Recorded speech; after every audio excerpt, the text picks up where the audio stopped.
Welcome to my channel બની fun school. કેમ છો બાલ મિત્રો? આજે આપણે પાળતુ પ્રાણીઓ વિશે જાણીશું.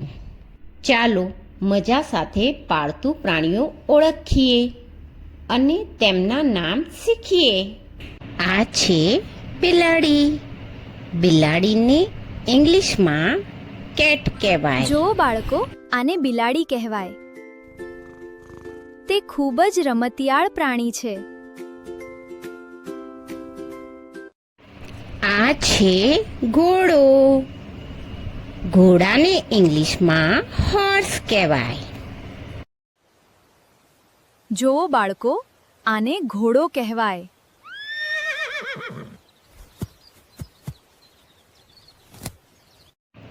આ છે ગાય.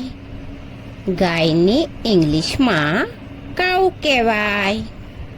જોવો બાળકો, આને ગાય કહેવાય.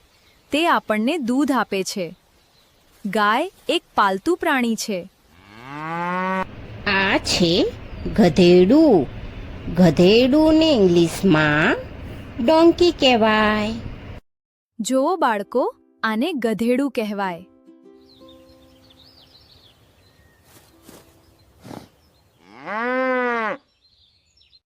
આ છે કૂતરો. કૂતરાને ઇંગ્લિશમાં ડોગ કહેવાય. જો બાળકો, આને કૂતરો કહેવાય. કૂતરો આપણો વફાદાર મિત્ર છે. આ છે બળદ. બળદને ઇંગ્લિશમાં ઓક્સ કહેવાય. જો બાળકો, આને બળદ કહેવાય.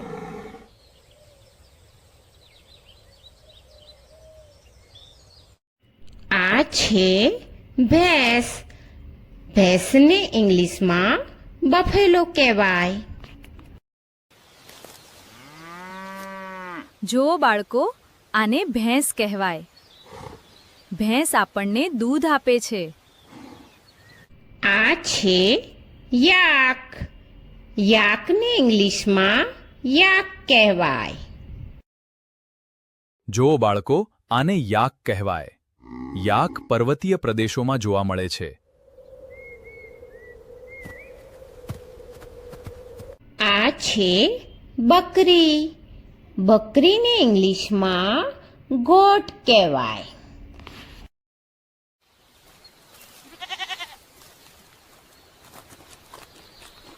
જો બાળકો, આને બકરી કહેવાય.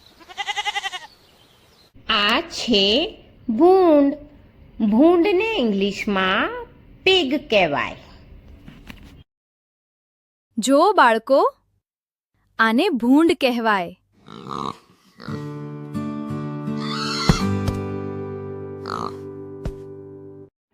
આ છે ઊંટ.